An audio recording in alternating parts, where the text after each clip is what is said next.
ఇచ్చేసిన మన ప్రీతమ నాయకుడు మల్లారెడ్డి గారికి, మరి కంటోన్మెంట్ ఇన్ఛార్జిగా వచ్చేసిన మన శ్రీధర్ రెడ్డి అన్న గారికి, మరియు మన అభ్యర్థి నివేదిత గారికి, మరి నా తోటి కంటోన్మెంట్ నాయకులకు, అక్క చెల్లెళ్లకు ప్రతి ఒక్కరికి పేరు పేరున ఉద్యమ అభినందనలు తెలియజేసుకుంటున్నాము.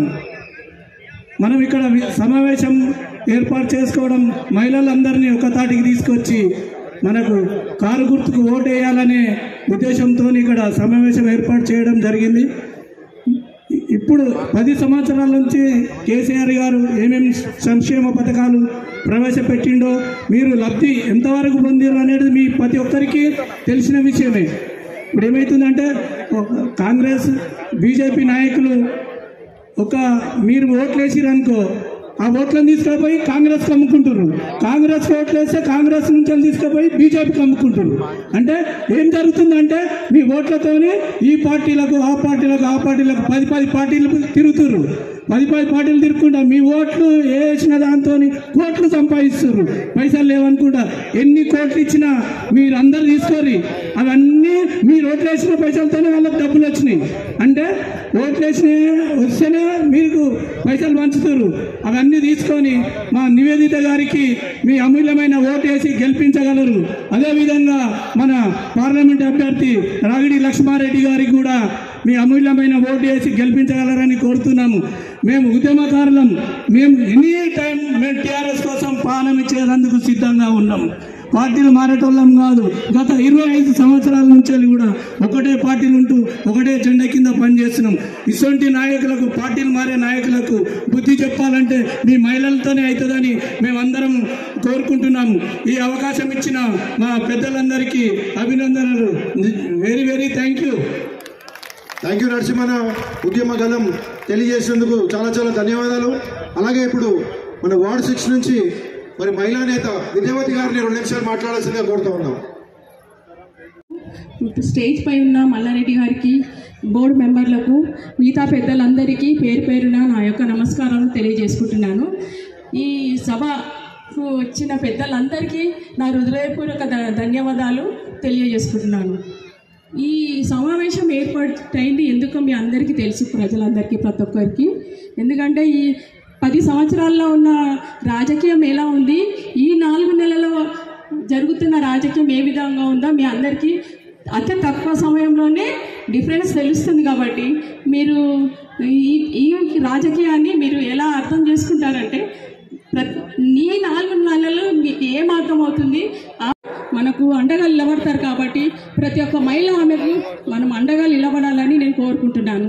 ఎందుకంటే మన తోటి మహిళ కాబట్టి మన అందరికీ వాళ్ళ డాడీ వెంబడి ఉండి అన్ని విధాల అవగాహన తెలుసుకుంది.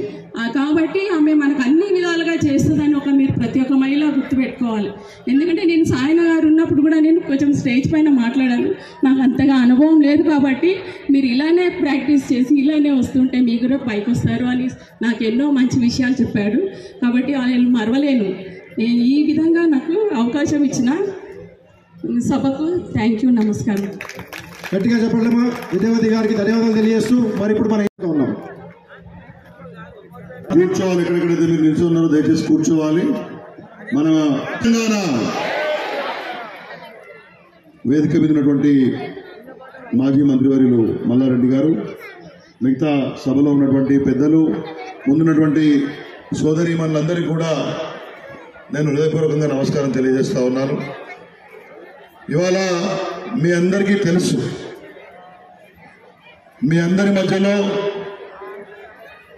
గౌరవ దివంగత శాసనసభ్యులు సాయన్న గారు 30 ఏళ్ల పాటు కంటోన్మెంట్లో ఉన్నటువంటి ప్రతి కుటుంబాన్ని తన కుటుంబంగా భావించి సేవ చేశారు.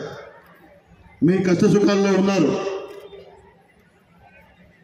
ప్రతి నిమిషం కూడా కంటోన్మెంట్ అభివృద్ధి కోసము, సంక్షేమం కోసము ఇక్కడ ఎమ్మెల్యే అభ్యర్థిగా పెడితే గొప్ప మెజారిటీ ఇచ్చి మీరు గెలిపించారు.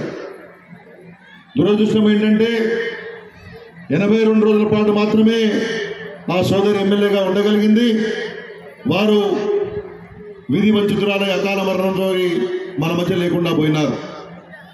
ఆ సమయంలో సోదరి నివేదిత గారు ముందుకొచ్చి మా నాన్న ఏదైతే ఈ నియోజకవర్గానికి సేవ చేశారో 30 సంవత్సరాల పాటు అందరినీ మా కుటుంబంగా చూసుకున్నామో అదేవిధంగా మరి నేను కంటోన్మెంట్కి సేవ చేస్తానని చెప్పి ముందుకొస్తే గౌరవ బీఆర్ఎస్ పార్టీ అధ్యక్షులు కేసీఆర్ గారు మన వర్కింగ్ ప్రెసిడెంట్ కేటీఆర్ గారు వారిని దీవించి మీ అందరి యొక్క భరోసాను పెట్టుకొని ఇలా వార్డు 1 నుంచి 8 వరకు మోండా మార్కెట్ డివిజన్ నుంచి వచ్చినటువంటి మహిళా సోదరీమణులు ఇక్కడ ఉన్నవాళ్ళు ఇళ్లలో ఉన్నవాళ్ళు మీరందరూ ఖచ్చితంగా వారికి మద్దతు పలుకుతారు. మరొకసారి వారిని మహిళా సోదరీమణుల యొక్క దీవెనలు సోదరీమణికి ఉండాలంటే వారు చెప్పారు.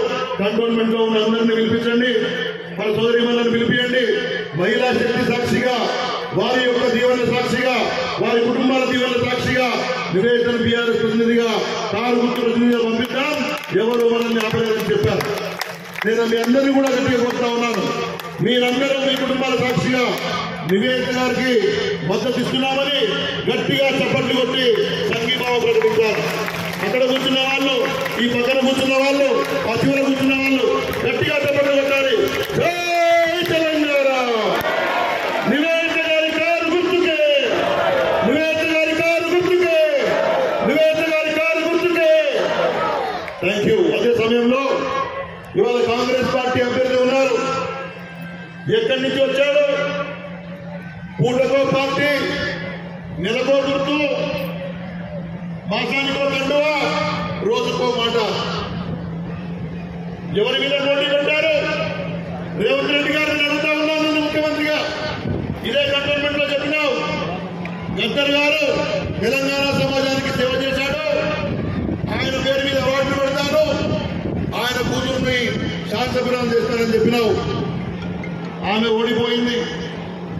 ఇవాళ మళ్ళీ నీకు అధికారం